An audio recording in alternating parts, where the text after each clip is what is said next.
오늘 설교 제목은 세상을 이기는 믿음입니다. 세상을 이기는 믿음. 왜 제가 이렇게 제목을 정했는지 여러분들에게 먼저 설명을 드리겠습니다. 요한일서 5장 3절부터 5절까지 이런 말씀이 있습니다. 하나님을 사랑하는 것은 이것이니 우리가 그의 계명을 지키는 것이라. 그의 계명들은 무거운 것이 아니로다. 대저 하나님께로서 난 자마다 세상을 이기느니라.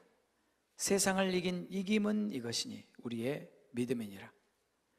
예수께서 하나님의 아들이심을 믿는 자가 아니면 세상을 이기는 자가 누구냐? 이 말씀을 볼 때마다 참 우리가 자신이 없어지는 이유는 과연 내가 세상을 이긴다고 말할 수 있는가? 라는 질문에 그렇게 선뜻 그렇습니다 라고 대답하기가 어려운 경우가 많이 있기 때문입니다. 어떤 면에서는 우리는 세상을 이기는 것은 고사하고 세상에서 겨우 지탱하는 것도 힘들다, 그렇게 느껴질 때가 있습니다. 제 이야기입니다. 여러분은 아니시죠? 여러분은 매일매일 믿음으로 승리하는 정말 triumphant 한 그런 삶을 살고 계시리라고 믿습니다.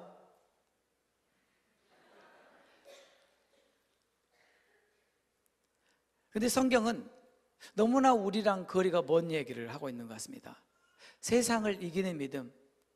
목사님, 세상을 이기는 믿음은 일단 우리 좀 밀어놓고 세상에서 좀 이제 어떻게 좀 서바이브하는 믿음만이라도 좀 가졌으면 좋겠습니다. 이것이 어쩌면 오늘날 우리 교회의 현 주소인지 모릅니다. 교회가 세상을 이기는 것이 아니라 교회가 세상에 정말 짓밟히고 있고 손가락질을 당하고 놀림을 당하는 현실을 우리가 알고 있기 때문이죠. 그런데 문제는 하나님의 말씀은 우리의 이런 현실을 전혀 아랑곳하지 않고 내가 얼마나 매일매일 이 믿음 지키는 것이 정말 그렇게 힘들게 어렵게 투쟁하고 있는지 하나님은 관심이 없으시나 보다. 어찌 하나님은 성경에 이렇게 나하고는 상관이 없는 말씀을 하고 계시는 걸까? 그런 생각을 해볼 수가 있습니다. 이 말씀이. 왜냐하면 이 말씀을 한번 들어보세요. 대저 하나님께로서 난 자마다 세상을 이기느니라. 정말 내가 세상을 이긴 적이 있습니까? 내가 정말 세상을 이기고 있습니까? 근데 성경은 말하기를 하나님께로 난 자는 세상을 이긴다 그랬습니다. 하나님께로 난 자는 세상을 이길 수도 있고 질 수도 있다가 아니라 하나님께로 난 자는 세상을 반드시 이긴다.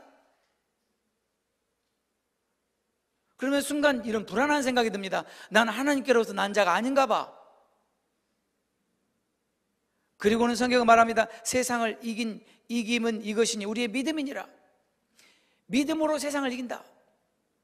하나님께로 난 자는 믿음으로 세상을 이긴다. 그 믿음이 무엇입니까? 예수께서 하나님의 아들이심을 믿는 자. 여러분에게 제가 한번 물어보겠습니다. 예수가 하나님의 아들이심을 믿으면 아멘 해보세요. 더 크게 보세요. 예수가 하나님의 아들이심을 믿으면 아멘 해보세요. 바로 그 믿음을 가진 자는 세상을 이긴다고 했습니다. 세상을 이기는 믿음, 도대체 이것이 뭘까요? 세상을 이기는 믿음이 뭘까요? 제가 한 가지 분명히 여러분에게 말씀드릴 수 있는 것은 세상을 이긴다고 하는 말은 세상에서 정말 잘 나가고 성공하고 세상에서 아주 유명한 사람에 대해서 세상에서 인정받는 사람이 세상을 이기는 사람이 아닙니다. 성경이 말하는 세상을 이기는 믿음이 무엇인가를 오늘 저는 여러분과 함께 살펴보기 원합니다. 세상을 이긴다고 하는 것은 이 세상을 지배하고 이 세상 임금이라 불리고 이 세상 신이라고 불리는 그 마귀를 이기는 것이 세상을 이기는 것입니다. 성경은 말하길 이 세상은 악하다. 이 세상은 악한 자에 처해 있다. 이 세상에 본질적으로 만연해낸 이 악을 이기는 것을 우리는 세상을 이기는 것이라고 말하는 것입니다. 우리가 어떻게 그러면 세상을 이길 수 있습니까? 어떻게 이 악을 이길 수 있습니까? 로마서 12장 말씀이 우리에게 그것을 설명해 줍니다. 12장 오늘 읽은 말씀에 보면 우리가 이 세상을 살면서 반드시 직면해야 되고 반드시 피할 수 없는 세 가지 대상이 나오는데, 하나는 핍박이요, 하나는 악이요, 하나는 원수입니다. 핍박과 악, 그리고 우리에게 원수처럼 대하는 자, 그들에게 우리가 어떻게 하는가에 따라서 우리는 세상을 이길 수도 있고 아니면 세상에게 굴복할 수도 있습니다. 먼저 우리는 핍박에 대해서 한번 말씀을 나눠보기 원합니다. 참 오늘 제가 그래도 이 말씀을 전하기가 그래도 쉬운 것은 다행히 지난번에 우리 다니엘 김 선교사님과 그리고 우리 스티븐 쿠리 목사님이 오셔서 이렇게 바닥을 깔아주셔서 제가 오늘 여러분들에게 이 말씀 드리기가 훨씬 정말 참 쉬운 것에 대해서 하나님께 감사를 드립니다. 그래서 오늘 제가 말씀을 드려도 여러분들이 좀 거부감을 덜 느끼시지 않겠는가 그런 생각을 합니다. 여러분 그 다니엘 김 선교사님 설교가 다 올라가 있습니다. 우리 웹사이트에. 지금 다들 보고 계시죠? 오늘 저희가 좀 핍박에 대해서 좀 살펴보려고 합니다. 지난주에 저는 너무 오랜만에 한국에 있는 어떤 집사님과 통화를 하게 됐는데, 그 집사님에 대해서 제가 나름대로 잘 아는 분입니다. 모처럼 정말 오랜만에 통화를 하게 돼서 어떻게 지내시는지 안부를 묻고 이런저런 얘기하다가 그분이 굉장히 어려운 상황 가운데 있다는 걸 알게 됐습니다. 그 내막은 남편이 그렇게 때린답니다. 그래서 왜 때리냐고 물어봤더니 교회 다닌다고. 교회 다닌다고 그렇게 때린대요. 욕하고 그리고 핍박하고. 그분이 이렇게 말씀하시더군요. 목사님, 제가 이 남편의 매를 맞아가며 핍박을 묵묵히 감당하는 이유는 하나님께서 따라 이만하면 됐다, 여기까지가 내가 감당할 몫이다 라고 말씀하시지 않기 때문입니다. 만약에 제가 내 남편을 떠나면 이 남편의 영혼은 어떻게 되는 것입니까? 그래서 저는 또 깨달았습니다. 나는 언제나 성도들보다 못하구나. 이분이 나보다 훨씬 나으신 분이다. 그런 생각을 했습니다. 사실 이 핍박이라고 하는 이슈를 우리가 다루기가 참 쉽지 않고 이게 좀 피상적으로 치우치기 쉬운 이유는 우리가 언제 핍박을 받아본 적이 있습니까? 네.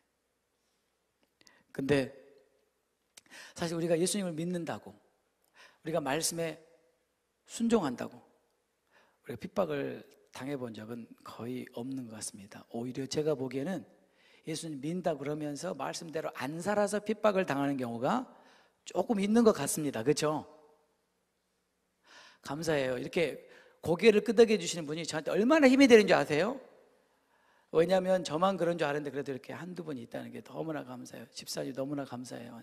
복 많이 받으세요. 근데 진짜 우리가 예수님을 믿는 것 때문에 핍박을 받은 적이 있는가? 우리가 다시 한번 성경을 통해서 살펴보기 원합니다. 로이드 존스 목사님은 아주 중요한 말씀을 하셨습니다.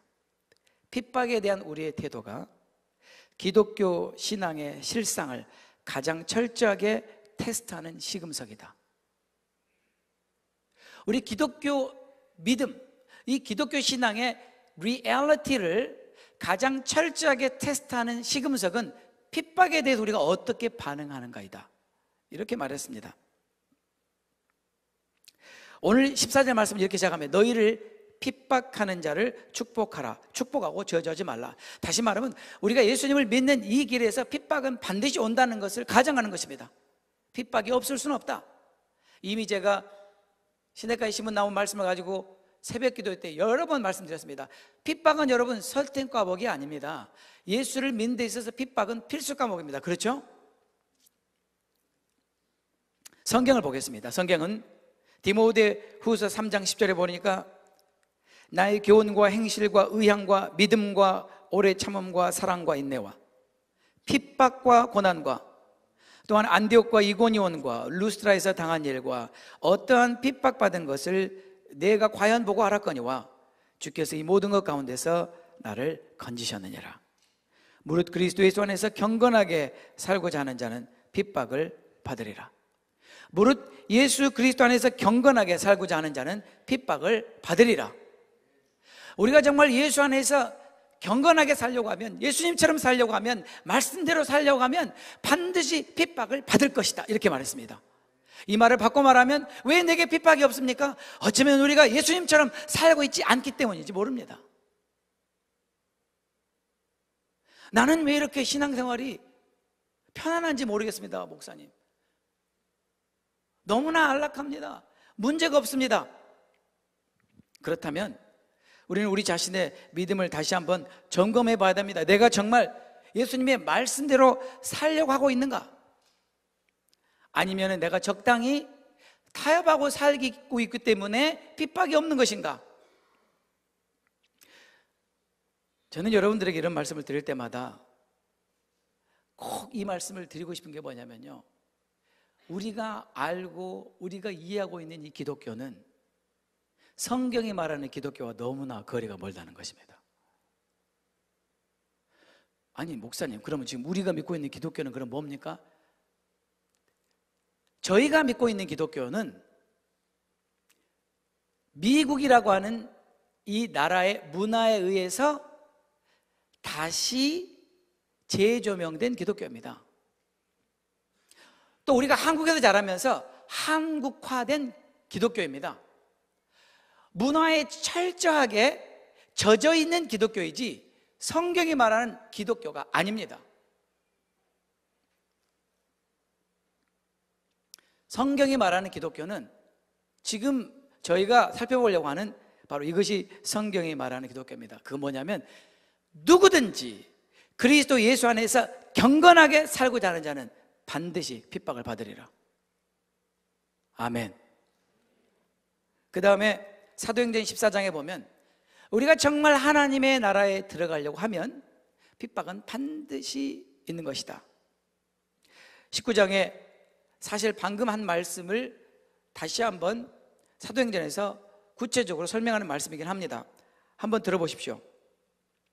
유대인들이 안디옥과 이고니온에서 와서 무리를 초인하여, 무리를 선동하여 돌로 바울을 쳐서 죽은 줄로 알고 성 밖에 끌어내치니라. 제자들이 둘러섰을 때 바울이 일어나 성에 들어갔다가 이튿날 바나바와 함께 더베로 가서 복음을 그 성에서 전하여 많은 사람을 제자로 삼고 루스드라와 이고니온과 안디옥으로 돌아가서 제자들의 마음을 굳게 하여 이 믿음에 거하라 권하고, 이 믿음에 거하라 권하고, 또 다 같이 읽겠습니다. 우리가 하나님 나라에 들어가려면 많은 환난을 겪어야 할 것이라. 다시 읽겠습니다. 우리가 하나님 나라에 들어가려면 많은 환난을 겪어야 할 것이라. 여러분에게 묻겠습니다. 여러분 하나님 나라에 들어가기를 원하십니까? 정말 원하십니까? 그렇다면 환난은 반드시 겪는 것입니다. 성경이 지금 이렇게 말하고 있지 않습니까? 그런가 하면 데살로니가 후서 1장 4절에는 이런 말씀이 있습니다. 한번 그냥 듣기만 해보시죠. 그리고 너희의 참는 모든 핍박과 환난 중에서 너희의 인내와 믿음을 인하여 하나님의 여러 교회에서 우리가 친히 자랑함이라. 이는 공의로운 하나님의 공의로운 심판의 표요, 너희로 하여금 하나님 나라에 합당한 자로 여기심을 얻게 하려 함이니 그 나라를 위하여 너희가 또한 고난을 받느니라. 다시 한번 들어보세요.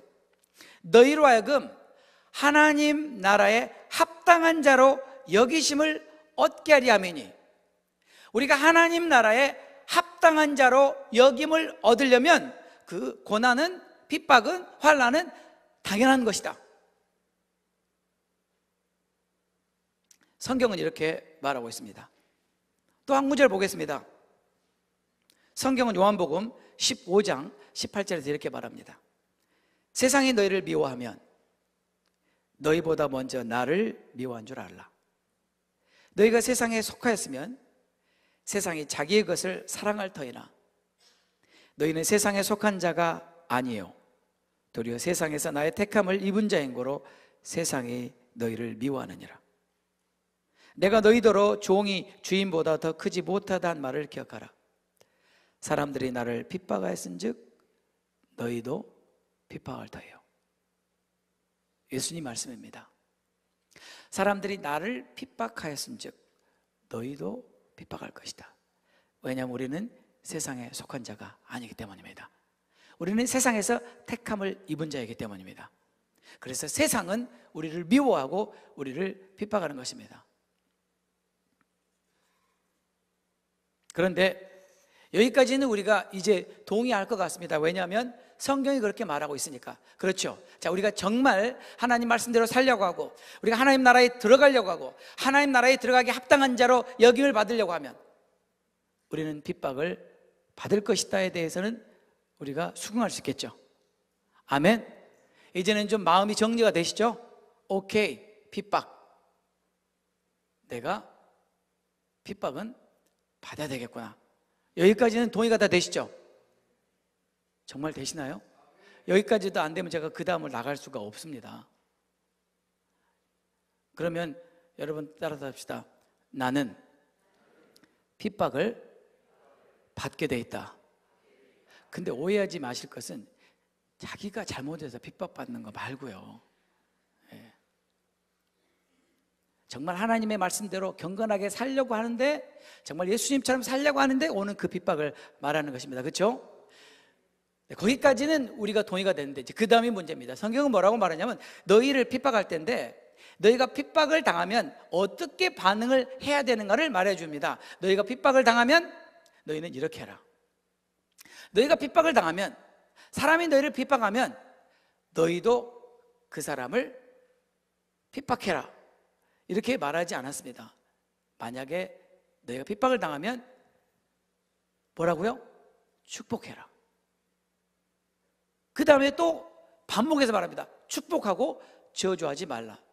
이것은 뭘 말하냐면 저와 여러분 안에는 본성이라는 게 있습니다. 본성. 다른 말로 하면 본능이라는 게 있습니다. 본능. 우리는 본성에 반응하기가 쉽습니다. 그렇죠? 누가 나를 핍박하면 그 핍박하는 사람을 나도 저주하는 것은 지극히 당연한 것입니다. 여러분, 그건 정상입니다. 누구나 그렇게 하는 것입니다. 그것은 우리가 본성대로 반응하는 것입니다. 그런데 성경은 뭐라고 말했냐면 우리가 본성대로 반응하면 안 된다. 우리가 본능대로 반응하면 안 된다. 왜냐하면 우리가 본성대로 반응하는 것은 우리의 타락한 죄성에 찌들어 있는 이 본성을 따라 사는 것밖에 되는 것이 아니요, 그렇게 사는 것의 결과는 성경은 멸망이라고 말하고 있기 때문이다. 그럼 우리는 본성에 따라 사는 것이 아니라 믿음으로 사는 것이다. 아멘. 믿음으로 사는 것이 무엇이냐면 핍박하는 자를 축복하는 것이라고 하는 것입니다. 축복하고 저주하지 말라. 바울이 왜 저주하지 말라고 했냐면요, 저주하는 것을 예상하고 말한 것입니다. 그렇죠? 바울은 지금 로마에 있는 교인들에게 뭐라고 말하냐면 너에게 핍박이 올 텐데 핍박이 오면 저주하고 싶을 것이다. 아니, 나도 모르게 저주가 나갈 것이다. 그것은 본능적인 반응이다. 그러나 기독교의 믿음은 본능에 역행하는 것이다. 본능을 거스르는 것이다. 저주하지 말고 저주하다가도 멈추고 축복해라. 축복하고 저주하지 말라. 이런 것입니다. 이것이 가능합니까, 여러분? 제가 한번 당해보니까 이 핍박하는 사람을 축복하는 것은 정말 힘들더라고요. 정말 힘들더라고요.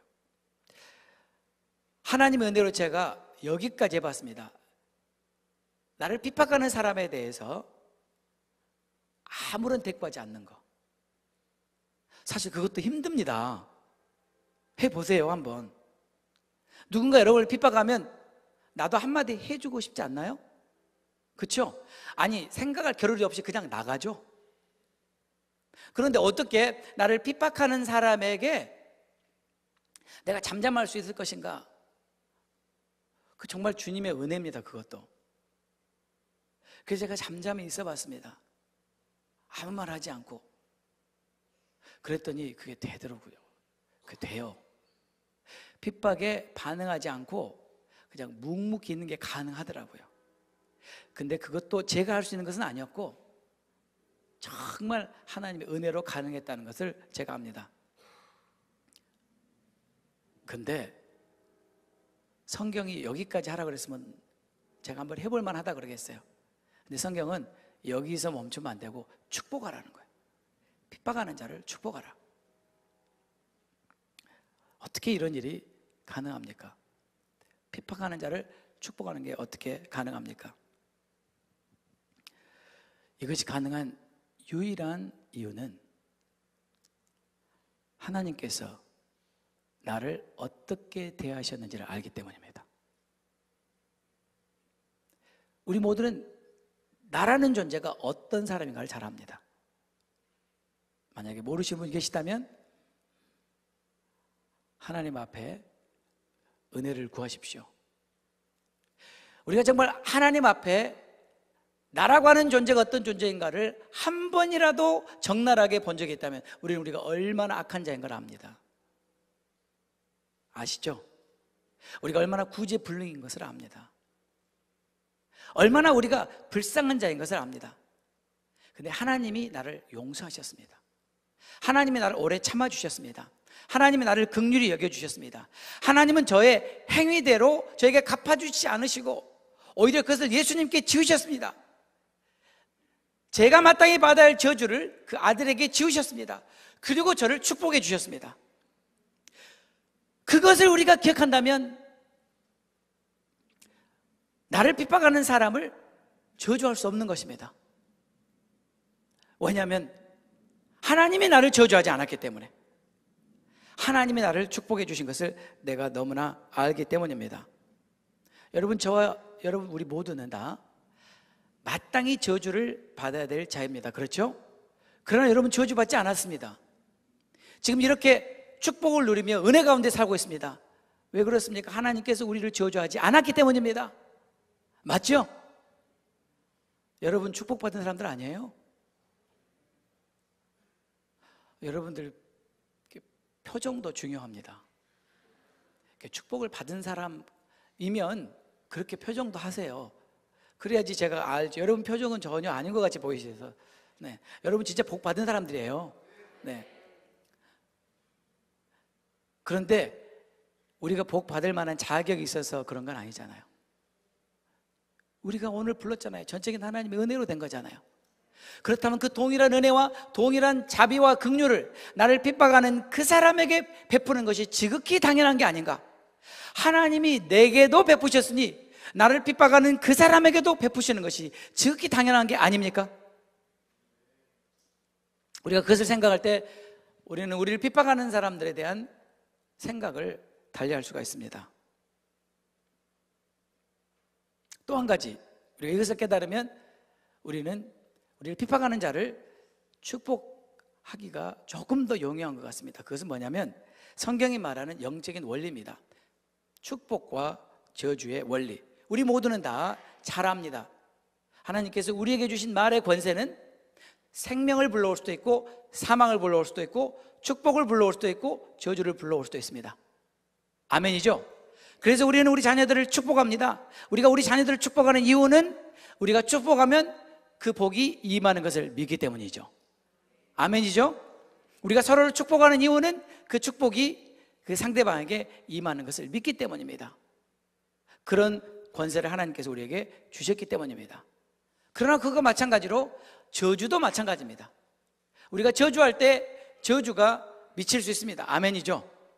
근데 문제는 뭐냐면 성경에 굉장히 재미있는 말씀이 있죠. 여러분이 잘 아시는 것처럼 만약에 우리가 누군가를 축복을 했는데 그 사람이 복을 받을 만한 그릇이면 그 복이 그 사람에게 임할 것이지만, 하나님 보시기에 그 사람이 복을 받을 만한 그릇이 아니면 그 복은 어디로 가나요? 어디로 가나요? 다시 돌아오죠, 축복한 사람에게. 그건 아시죠? 그러니까 내가 저 사람이 축복을 받을 만하든 받을 만한 사람이 아니건 상관없이 축복을 하는 것은 누구에게 유익입니까? 저에게 유익입니다. 그런데 그 반대도 똑같습니다. 저주도 마찬가지입니다. 내가 어떤 사람을 저주했는데 그 사람이 저주를 받을 만한 짓을 했으면 저주가 임할 수도 있겠죠. 그죠? 만에 하나 아니면요. 만에 하나 아니면요. 대답 좀 해보세요. 만에 하나 아니면 어떡할 거예요? 그 저주는 뒤로 돌아 나에게로 돌아옵니다. 이것이 하나님의 영적인 원리 아닙니까? 근데 저주는 그렇게 안 받아들이고 싶죠. 축복만 받아들이고 싶죠. 그러니까 이건 똑같은 영적인 원리입니다. 우리의 말의 열매인 것입니다. 그래서 성경은 이렇게 말합니다. 너희를 저주하는 자를 위하여 축복하라. 여러분, 우리를 저주하는 자를 축복하는 이유는 내가 저주를 당했는데 나도 저주하는 것이 당연히 same 피장파장 그렇게 생각하시면 절대로 안 됩니다. 여러분, 우리를 핍박하는 사람을 저주함으로 말미암아 나도 저주를 받는 것입니다. 성경에 놀라운 말씀이 있습니다. 야고보 3장 9절 10절에 이것으로 우리가 주 아버지를 찬송하고 또 이것으로 하나님의 형상대로 지음을 받은 사람을 저주하나니 한 입으로 찬송과 저주가 나는도다. 내 형제들아, 이것이 마땅치 아니하니라. 여기서 하나님께서는 놀라운 말씀하셨습니다. 하나님의 형상대로 지음을 받은 사람을 너희는 저주하면 안 된다. 하나님의 형상대로 입은 사람을 우리가 저주하는 것은 엄밀하게 말하면 그 사람을 하나님의 형상대로 지으신 하나님을 저주하는 것입니다. 그 사람이 아무리 미운 사람이건, 그 사람이 아무리 보기 싫은 사람이건, 그 사람이 아무리 나에게 몹쓸 짓을 한 정말 나쁜 사람이건, 중요한 것은 그 사람은 하나님의 형상대로 지음을 받은 사람이면 틀림이 없지 않습니까? 근데 그 사람 우리가 저주하는 것은, 그것은 하나님의 형상을 저주하는 것과 마찬가지다. 우리가 이렇게 생각을 할 수도 있다는 말입니다. 더 중요한 것은 하나님께서 이렇게 말씀합니다. 한 입으로 찬송과 저주가 나는도다. 내 형제들아, 이것이 마땅치 아니하다. 왜 입은 하나인데 두 소리가 들리느냐? 왜 입은 하나인데 모노가 아니고 스테레오냐? 왜 입으로 찬송했다가 왜 입으로 저주하느냐? 이것은 옳지 않은 것이다. 이렇게 성경은 기록하고 있습니다.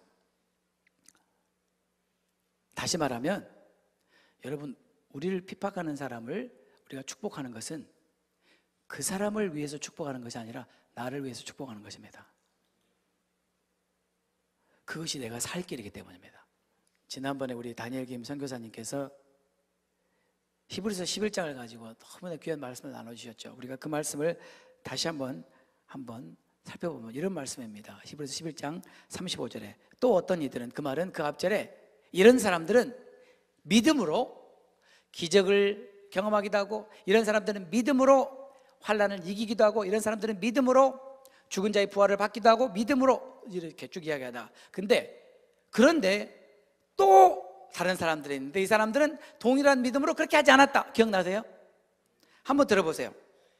35절 또 어떤 이들은 더 좋은 벌을 얻고자 하여 악형을 받되 구차히 면하지 아니하였으며, 또 어떤 이들은 희롱과 채찍질 뿐만 아니라 결박과 옥에 갇히는 시험도 받았으며, 돌로 치는 것과 톱으로 켜는 것과 시험과 칼에 죽는 것을 당하고, 양과 염소의 가죽을 입고 유리하여 다 같이 읽어보겠습니다. 궁핍과 환난과 학대를 받았으니 이런 사람은 세상이 감당치 못하도다. 성경은 세상이 감당할 수 없는 무리의 사람이 있다. 그런 사람들이 이런 사람들이다. 이 사람들은 자기의 믿음으로, 자기 믿음 때문에, 자기 믿음으로 인해서 궁핍도 환난도 핍박도 그냥 이겨내는 것이다, 견뎌내는 것이다. 이런 사람은 세상에 감당하지 못하는 사람이다. 이 사람이 세상을 이기는 사람입니다. 여러분, 제가 다시 말씀드립니다. 세상에서 출세해서 성공해서 떵떵거리면서 사는 그리스도인이 세상을 이기는 믿음이 아닙니다. 정말 자기의 믿음을 지키는 것 때문에 이러한 핍박과 환난과 궁핍을 그냥 감당하는 사람입니다. 이 사람이 세상을 이기는 사람입니다. 이런 사람을 세상이 감당치 못하는 사람이라고 말했습니다. 그러므로 여러분, 오늘 우리가 분명히 짚고 넘어갈 것은 성경이 말하는 기독교는 세상을 이기는 믿음입니다. 성경이 말하는 기독교는 바로 이러한 믿음을 소유한 사람들은 환난과 핍박을 견뎌내는 사람들이다. 이것이 진짜 기독교입니다. 이것이 진정한 기독교입니다.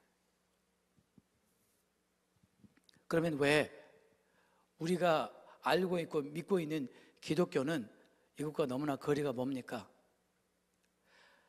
어쩌면 우리는 진짜 하나님의 말씀대로 살지 않는지 몰라요.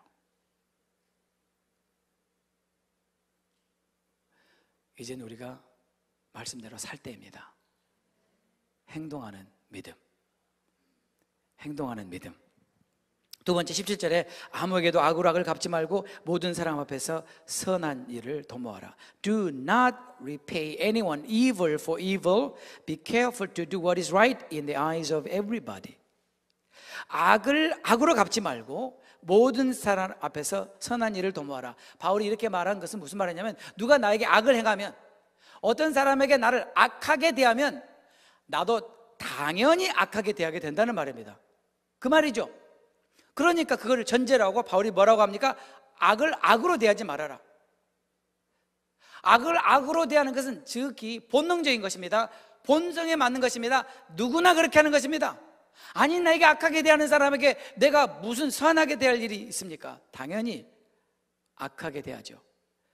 그런데 기독교는 본성을 따라가는 삶이 아니라 본성을 거스리는 믿음입니다.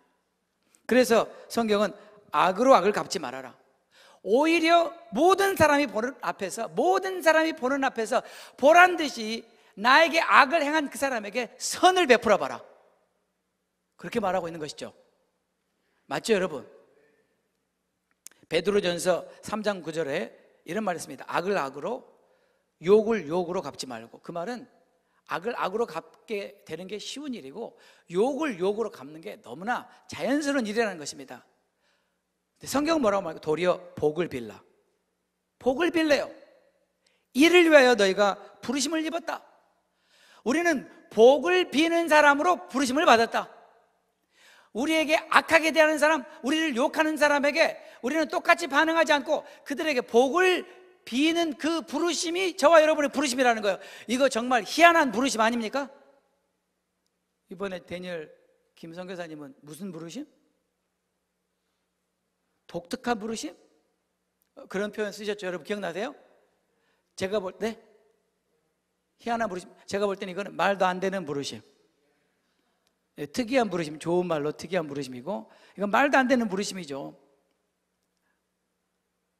그런데 왜 하나님께서 이렇게 말씀하셨냐면요, 여러분 한번 잘 들어보세요.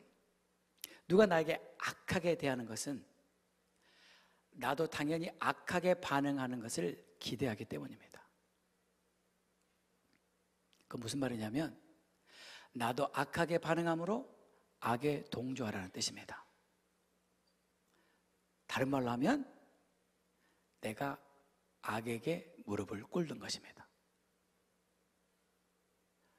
악을 이기는 유일한 방법은 악이 아닙니다. 선이 악을 이깁니다. 그래서 성경은 우리가 악에 동조해서 악에 무릎 꿇어서 그 악과 한패거리가 될 거냐, 아니면 악을 이길 거냐. 악을 정말 우리가 이기기 원한다면 악으로 반응하지 말고 선을 베풀어라. 그러면 그 악이 선 앞에 무릎을 꿇게 될 것이다. 이것이 악을 이기는 것입니다. 그래서 예수님께서 베드로전서 2장 20절에 죄가 있어 매를 맞고 참으면 무슨 칭찬이 있으리요. 여러분, 죄가 있어 매를 맞을 때는요, 맞아도 싸 그래야 됩니다. 그렇죠? 그런데 성경에 오직 선을 행함으로, 오직 선을 행함으로 고난을 받고 참으면 이는 하나님 앞에 아름다우니라. 은혜가 되지 않습니까, 여러분? 우리가 선을 행함으로 고난을 받고 참으면 이것이 하나님 앞에 아름다운 것이다. 여러분, 좀 땡기지 않으세요? 그렇죠? 근데 이제 선을 행해 봐야죠. 그리고 선을 행하고 고난을 좀 받아봐야죠. 그리고 그 고난을 인내해 봐야죠. 그러고 나면은 이것이 하나님 앞에서 얼마나 아름다운 것인가 이렇게 생각할 때 너무나 우리는 세상이 줄 수 없는 놀라운 기쁨을 맛보게 될 것입니다. 그런데 그 다음 절에 이렇게 말합니다. 이를 위하여 너희가 부르심을 입었다. 이것도 말도 안 되는 부르심입니다. 자꾸 부르지 마세요, 하나님. 맨날 불러서 가보니까 이거 말도 안 되는 것만 시키시네. 그렇지 않습니까? 그런데 그 다음에 이렇게 말합니다. 그리스도도 너희를 위하여 고난을 받으사. 그리스도가 왜 너희를 위하여 고난을 받았는지, 그리스도가 왜 너희 때문에 고난을 받았는지, 그것을 우리는 알지 않습니까? 그래서 예수님께서 이렇게 말씀하셨죠. 너희에게 본을 끼쳐 그 자취를 따라오게 하려 하셨느니라. To this you were called because Christ suffered for you, leaving you an example that you should follow in his steps. 예수님께서 우리를 위해서 먼저 고난을 당하시고 우리를 위해서 먼저 그 십자가의 길을 가신 것은 우리를 위해서 example을 만들어 주셔서 우리도 따라오게 하시기 위함이다. 그렇게 성경은 말하고 있습니다. 나에게 악하게 대한 자에게 어떻게 합니까? 선을 베풀어라. 그것도 많은 사람 앞에서, 많은 사람 앞에서. 그렇게 성경은 말하고 있습니다. 세 번째, 원수에 대한 우리의 태도입니다. 원수에 대하여 내 사랑하는 자들아 너희가 친히 원수를 갚지 말고 진노하심에 맡기라. 기록되었을 때 원수 갚는 것이 내게 있으니 내가 갚으리라고 주께서 말씀하시니라. 내 원수가 줄이거든 먹이고 목마르거든 마시오라. 그리함으로 내가 숯불을 그 머리에 쌓아 놓으리라. 하나님께서 이렇게 말씀하십니다. 원수 갚을 일이 생긴다. 원수 갚을 일이 생긴단 말입니다. 여러분, 원수를 꼭 갚고 싶지 않습니까? 보복하고 싶지 않으세요? 안 갚음하고 싶지 않으세요? 여러분들 정말 진정한 변화를 다 겪으셨군요. 우리는 본능적으로 보복하고 싶어 합니다. 우리는 본능적으로 안 갚음하고 싶어 합니다. 원수를 갚는 것은 지극히 당연한 것입니다. 인류의 역사는 서로 원수를 갚고 또 보복하고 원수 갚고 보복하고 그 역사의 전부 아닙니까? 그런데 하나님께서 뭐라고 말씀하셨냐면 우리는 절대 원수를 우리가 갚으면 안 된다는 거예요. 왜냐하면 원수 갚는 게 우리의 잡이 아니래요. 원수 갚는 것은 하나님이 하실 일이다. 그것은 내 일이다. 무슨 말이냐면 만약에 우리가 보복하고 우리가 원수를 갚으면 하나님께서 하셔야 할 일을 우리가 하는 것이다. 다시 말하면 우리가 재판장이 되는 것이다. 우리가 하나님 자리에 앉는 것이다. 그 말이죠. 그렇죠? 여러분 그렇게 믿으십니까? 왜 그러냐면요, 여러분 우리도 원수를 갚을 자격이 없습니다. 만약 우리가 의인이라면, 정말 우리는 하나님 앞에서 완전한 자라면, 그렇다면 어쩌면 우리가 원수를 갚을 자격이 주어질지 모르지만 나도 하나님의 원수였는데, 나도 죄인 중에 괴수였는데, 내가 원수 갚을 자격이 있느냐? 없다는 것입니다. 그리고 또 하나님은 우리의 약점을 너무나 잘 아십니다. 만약에 하나님께서 저에게 정말 원수 같은 그런 사람이 있는데 하나님께서 저에게 원수를 갚을 수 있는 기회를 주신다면 저는 곱절로 갚을 겁니다. 제가 이렇게 못됐어요, 여러분. 여러분 이제 아셨죠? 벤자민 목사 못됐구만. 네. 왜 곱절로 갚냐면 분통하잖아요. 원통하잖아요. 그렇죠? 내가 정말 원수를 갚을 기회가 주어졌으니 기회는 이때다라고 갑절로 갚거나 그 사람이 나보다 한 것보다 더하면 더했지 덜하지는 않을 거라는 거죠. 이게 사람의 죄성이고 사람 속에 있는 악이라는 거예요. 악. 그래서 여러분 아시잖아요. A라는 조직폭력배가 그 구성원이 한 사람이 B라는 조직폭력배한테 당하면 B가 그 다음에 보복할 때는 그대로 하나요? 그대로 하는 법이 없죠. 어떻게 해요? 얹어서 꽃배기로 합니다. 그러면 다시 이쪽은 어떻게 하죠? 다시 보복할 때 똑같이 하나요? 아니면 더 합니다. 이게 계속 이렇게 되다 보면 어떻게 됩니까?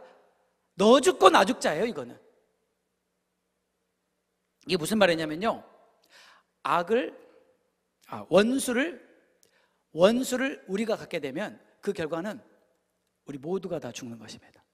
우리 모두가 다 파멸하는 것입니다. 근데 하나님은 공정한 재판장이에요. 하나님은 의로운 재판장이기 때문에 하나님께서 원수를 갚으시겠다고 하신 거예요. 원수 갚는 것은 내가 할 일이다. 너희가 할 일이 아니다. 그러면 하나님, 우리가 할 일을 좀 가르쳐줘 보세요. 우리가 원수에게 어떻게 하면 됩니까? 그랬더니 하나님께서 또 말도 안 되는 말씀을 하십니다. 여러분, 원수는 미운 정도가 아니죠. 원수 그러면 미운 정도를 넘죠, 여러분. 원수가 없으시군요. 네. 여러분, 원수는요, 미입다고 표현하기도 아깝습니다. 죽이고 싶은 사람이 원수 아닙니까? 그렇죠? 그리고 그 원수가 쫄딱 망하기를 우리는 간절히 바라고 싶은 마음이지 않습니까? 우리 LTC 성도들이 이번에 은혜를 많이 받았나 봐요. 변화가 많이 된 것 같아요. 할렐루야, 하나님께 영광. 저 같으면 그럴 것 같아요. 근데 우리 성경에 보니까 너 정말 죽도록 미운 네 왼수 있잖아. 그 원수가 너무 어려운 일을 당했대. 공경에 처해가지고 먹을 게 떨어져서 지금 배가 고프단다. 네 원수가 지금 너무나 파산을 해가지고 가난해서 물도 떨어져서 마실 것도 없단다. 그럴 줄 알았어. 속이 다 시원하다. 샘통이다. 이렇게 있고 싶지만 하나님께서 그 원수한테 먹을 걸 갖다 줘라. 그 원수에게 마실 물을 갖다 줘라. 그렇게 함으로 그 원수의 머리에 숯불을 쌓아놓는 것이다. 자, 이것 때문에 여러분, 이것 때문에 우리의 데스티니가 달라집니다. 이거 어떻게 해석하냐에 따라서. 왜냐하면 이렇게 해석하는 사람들이 있습니다. 대부분의 주석이 이렇게 해석하더군요. 여러분, 사람 머리 위에다가 숯불을 갖다 놓으면 어떻게 되겠습니까? 다 죽으란 얘기 아닙니까?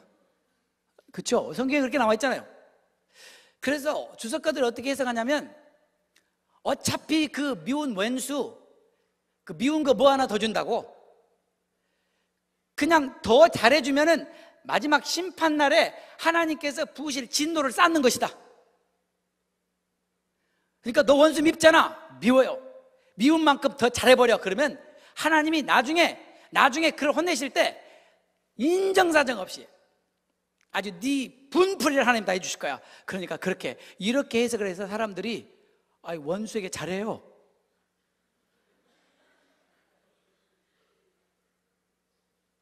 그런데 제가 아무리 성경을 뒤집어 보고 이렇게 보고 아무리 봐도 이런 뜻이면 안 되는 거예요. 왜냐하면 성경은 self contradictory 하면 안 되잖아요. 하나님은 하나님의 성품을 부인할 수 없잖아요. 지금까지 하나님께서 성경 통틀어서 악을 악으로 갚지 말고 선으로 갚고 원수를 사랑하고 핍박하는 자를 위해서 축복하고 기도하라고 그런 하나님이 갑자기 마지막 순간에 살짝 바꾸셔가지고 이렇게 말할 수 없잖아요, 여러분. 일관성이 없지 않습니까? 그래서 제가 이것을 좀 연구해 보려고 무척 애를 썼어요. 그래서 여기에 대해서 좀 알만한 분들의 문헌을 다 뒤졌죠. 이걸 찾는데 좀 애를 먹었는데 하나님의 은혜로 제가 정말 제 생각에 이 해석이 맞다라고 해석하는 문헌을 찾았어요. 그 문헌이 뭐냐면요, 한번 잘 들어보세요. 이렇게 써져 있습니다. 원수가 곤경에 처했을 때 원수를 선대하는 것은 원수로 하여금 부끄러움과 양심의 가책을 느끼게 하므로 회개하는 데 이르게 하는 것이다. 이게 무슨 뜻이냐면요, 이 해석은 구약이나 신약이나 성경에서는 언제나 숯불 그러면 우리를 정결하게 하고 거룩하게 하고 회개케 하는 그 컨텍스트에서 쓰였다는 거죠. 네, 이건 심판의 불이 아니라는 거예요. 하나님이 심판하시려고 숯불을 올려놓은 게 아니라 정말 원수가 미워 죽겠는데 그 원수가 너무나 어려운 상황에 처한 것을 보고 속이 다 시원했으면 좋겠지만 사실 시원하지만 그러나 그 원수에게 내가 오히려 선한 일을 베풀 때 그 원수가 충격을 받는다는 거예요. 나는 너에게 원수 같은 짓을 했는데 너는 어떻게 나에게 이렇게 할 수가 있니? 자기 자신이 부끄럽고 양심의 가책을 느끼면서 오히려 회개하게 된다는 거예요. 이게 하나님의 뜻이라는 것입니다. 이렇게 해서 원수까지도 하나님께로 돌이켜라 그 말이죠. 이게 맞는 해석 아닐까요? 일관성 있지 않습니까? 이것이 세상을 이기는 믿음이라는 거예요. 세상에 있는 우리 원수들에게 우리가 이렇게 행할 때 우리는 세상을 이기는 것이다. 너희로 환난 받게 하는 자들에게는 환난으로 갚으시고 환난 받는 너희에게는 우리와 함께 안식으로 갚으시는 것이 하나님의 공의시니 주 예수께서 저의 능력의 천사들과 함께 하늘로부터 불꽃 중에 나타나실 때 하나님이 심판자로 오실 때 하나님을 모르는 자들과 우리 주 예수의 복음을 복종치 않은 자들에게 형벌을 주시리니 이런 자들이 주의 얼굴과 그의 힘의 영광을 떠나 영원한 멸망의 형벌을 받으리로다. 바로 그 순간까지 우리가 해야 될 일은 원수가 어려움에 처할 때 오히려 그를 도와주는 것입니다. 그래서 이 형벌에 그 원수가 처하지 않고 구원을 얻는 것입니다. 하나님의 자녀가 되는 것입니다. 결론입니다. 그리스도인의 부르심은 이 세상에 있는 악을 이기는 부르심입니다. 세상 사람들은 절대 악을 이길 수가 없습니다. 왜냐하면 그들은 세상에 속해 있기 때문입니다. 악에 속해 있기 때문입니다. 근데 그리스도인들은 세상을 이길 수 있습니다. 왜냐하면 세상에서 택함을 받은 자이기 때문입니다. 하나님께로부터 난 자이기 때문입니다. 우리가 악을 이길 수 있는 이유는 우리는 본성을 거스려서 선을 행할 수 있는 믿음을 가진 자들이기 때문입니다.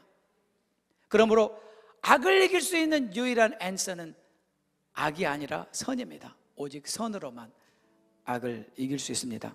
어떻게 악을 이깁니까? 어떻게 세상을 이깁니까? 핍박하는 자를 저주하지 않고 축복할 때 우리는 악을 이깁니다. 우리를 악하게 대하는 자에게 우리도 악하게 대하지 않고 선한 일로 대할 때 우리는 악을 이깁니다. 원수를 갚아야 마땅할 그 사람이 공경에 빠졌을 때 오히려 그 사람을 먹여주고 마시게 해주고 도와주게 함으로 우리는 악을 이깁니다. 이것이 세상을 이기는 믿음입니다. 이렇게 될 때 우리는 정말 악을 이기게 되는데 첫 번째로 내 안에 있는 악을 이기게 됩니다. 우리 모두는 악이라는 본성을 품고 살고 있습니다. 악에 반응하며 사는 것이 자연스럽습니다.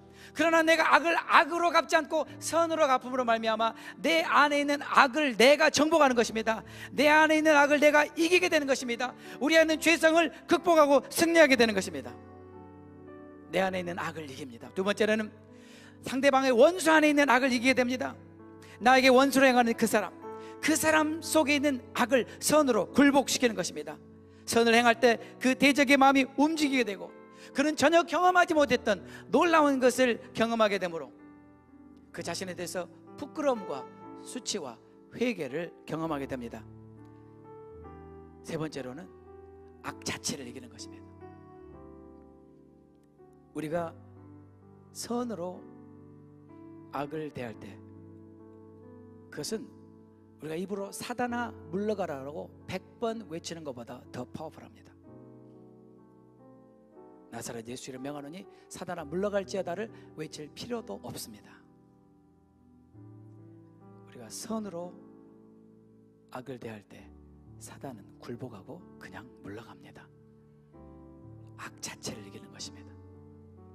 하나님은 왜 우리에게 말도 안 되는 이런 부르심을 부르셨을까요? 어떻게 우리를 핍박하는 자를 축복합니까? 어떻게 우리를 악하게 대하는 자를 선하게 대합니까? 어떻게 원수를 우리가 오히려 도와줄 수가 있겠습니까? 우리가 이것을 할 수 있는 유일한 이유는 내 안에 예수님이 계시기 때문입니다.